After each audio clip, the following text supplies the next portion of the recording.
Many people fails answering EC2 questions when it comes with auto scaling. So today I will show you a question on AWS Solution Architect exam and explain how to approach such questions. I will also explain you how to deal with question on downloading files securely and also question on S3. So let's get started. Okay, so today is the day 6 of the AWS Certified Solution Architect Associate exam. Okay, so another question 1 says this is on auto scaling group with EC2.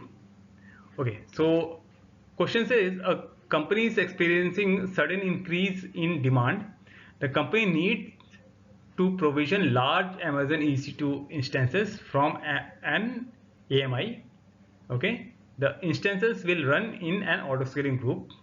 The company needs a solution that provides minimum initialization latency to meet the demand.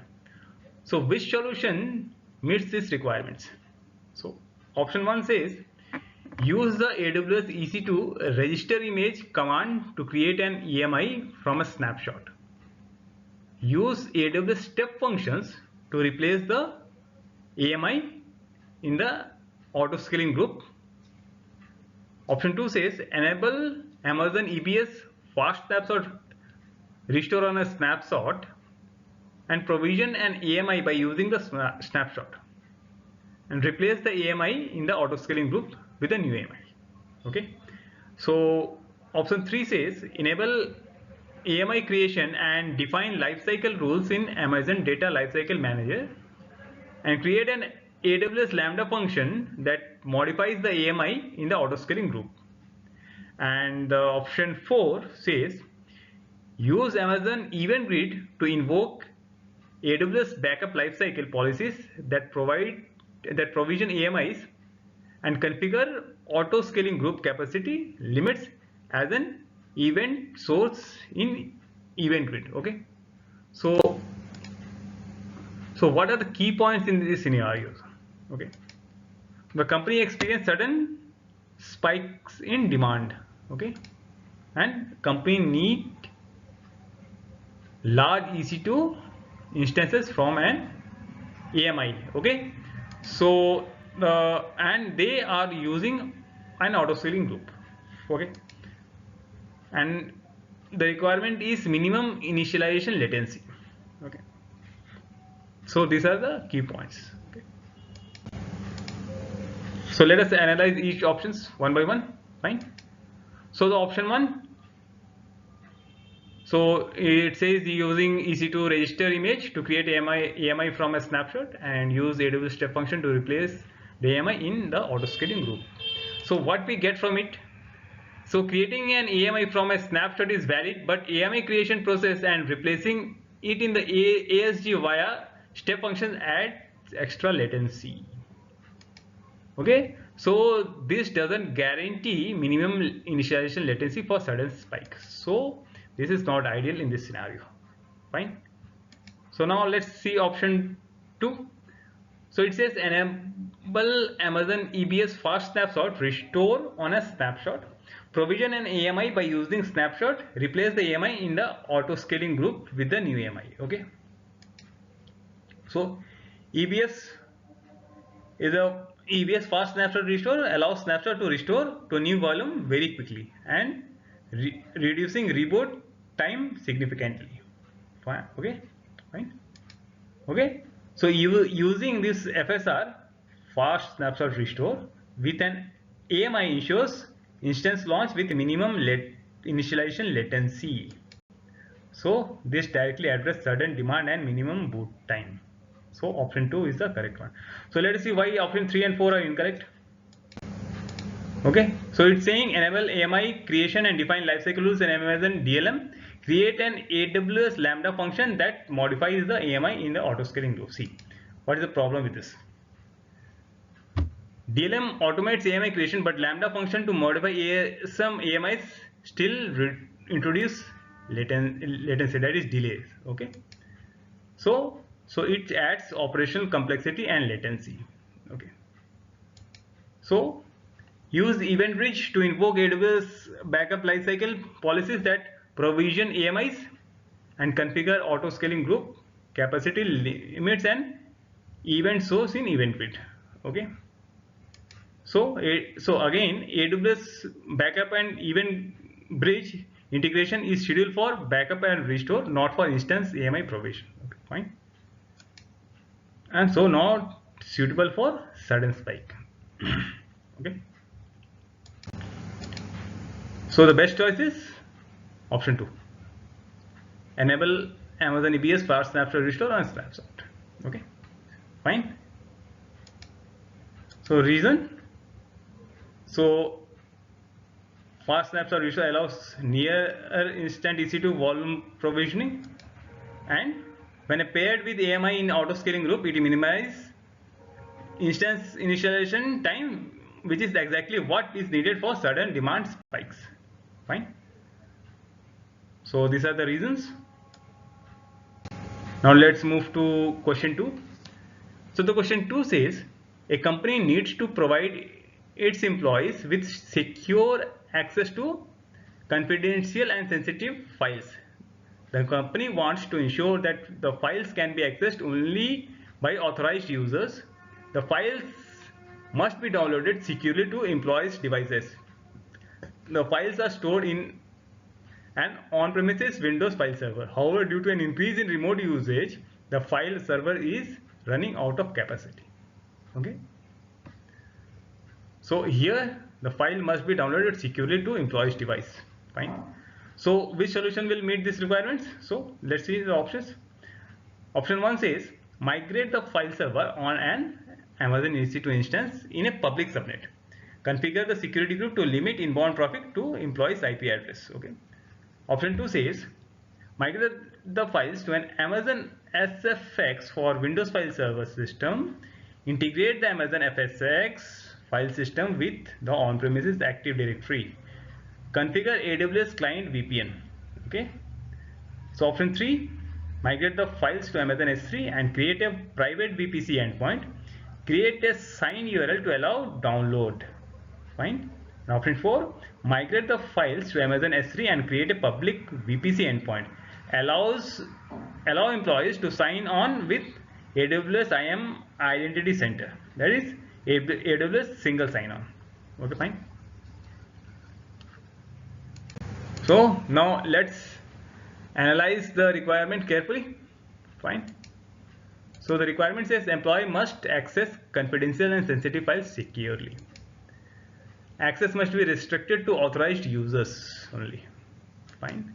And files must be downloaded securely to employee devices. And current files are on an on-premises Windows file server which is running out of capacity. Okay, these are the requirements. So now let's examine each option one by one. Fine. So the option 1 says migrate the file server to an Amazon EC2 instance in public subnet and configure the security group to limit inbound traffic to employees' IP addresses. Okay. So see, what are the pros here? So it's easy to migrate. And cons? See, since it is a public subnet, so files are exposed to the internet.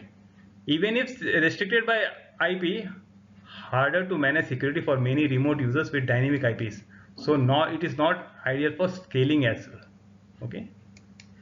So not fully meet the security and scalability requirements. Okay. So option 2, migrate the file to an Amazon FSX for Windows file server file system, integrate with on-premises Active Directory, configure AWS client VPN. Now let's see this one, what it is saying. Okay. So pros, see, FSX for Windows is fully managed and support SMB protocol. Okay. Integrate with Active Directory, enforces user level permission. So AWS client VPN allows secure remote access. So scalable storage, no need to worry about on-premises scalability. Okay, so now this meets all requirements: secure, authorized access, scalable, and Windows accept compatible. Okay.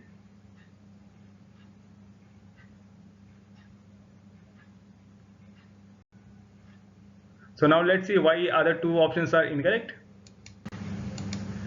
So option 3, migrate the files to Amazon S3 and create a private VPC endpoint. Create a signed URL to allow download. So what are the pros here? So S3 is scalable and secure, that we all know. And signed URLs provide temporary access as well. Okay. Cons: files are downloaded by HTTPS URLs, not SMB or NFS. Might require changes to workflows if employees rely on map network drives. Okay. And managing large number of users with signed URLs can be complex. Okay. So it works, but not as seamless for existing Windows file workflows that we discussed in option 2. Okay.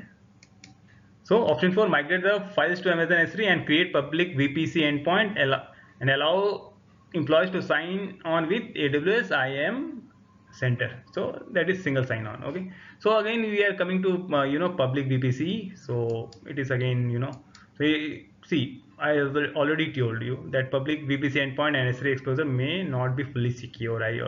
That is already we discussed in option 1, I guess. Yeah, in option 1.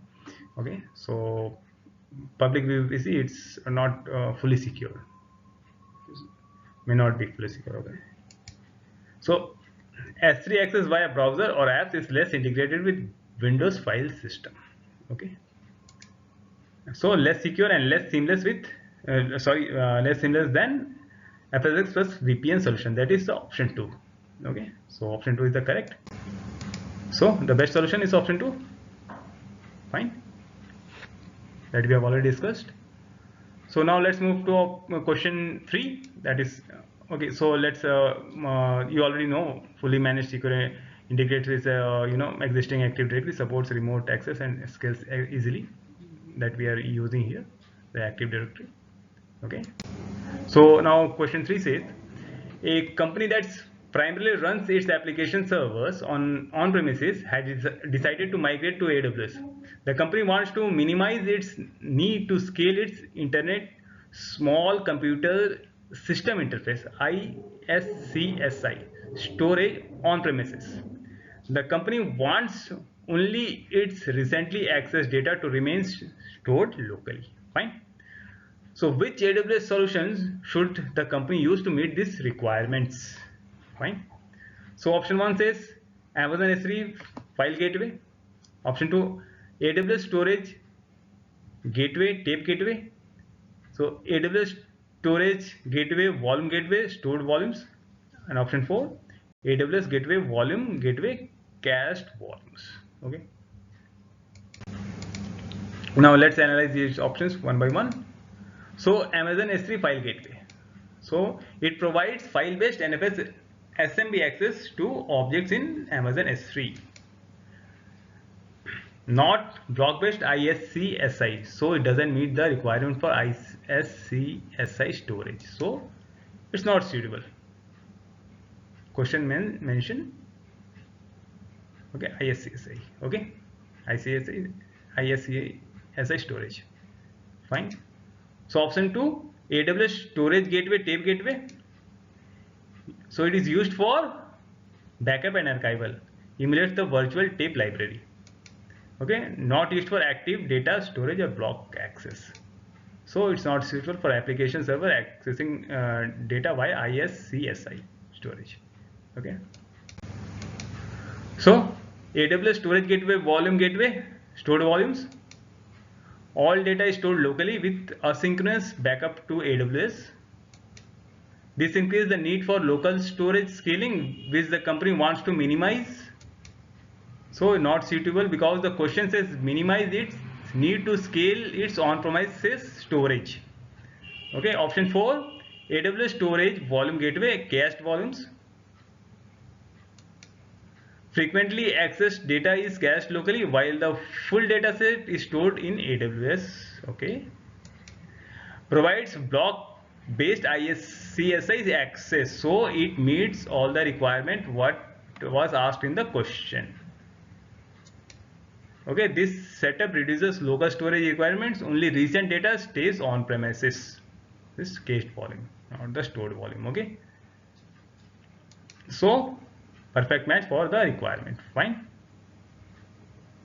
So I hope it is all the three questions clear to you, as I have discussed on EC2 on auto scaling group, as well as securely downloading the files, as well as the question on S3. Fine. So if you like my videos and my explanation, please subscribe to my channel. Fine. So the final answer you already know, I already told you. Okay, for the S3 one. Okay, AWS storage gateway. Okay, so that's all for today, guys. So meet you in the next video. I will bring some more questions that may be helpful for you. Okay, so please subscribe and like my channel. I like this video and subscribe to my channel. Okay, so see you in the next video, some interesting one, and I will challenge you in that video as well. Okay, and explain the questions. Okay, fine. Okay then, subscribe and like. Bye.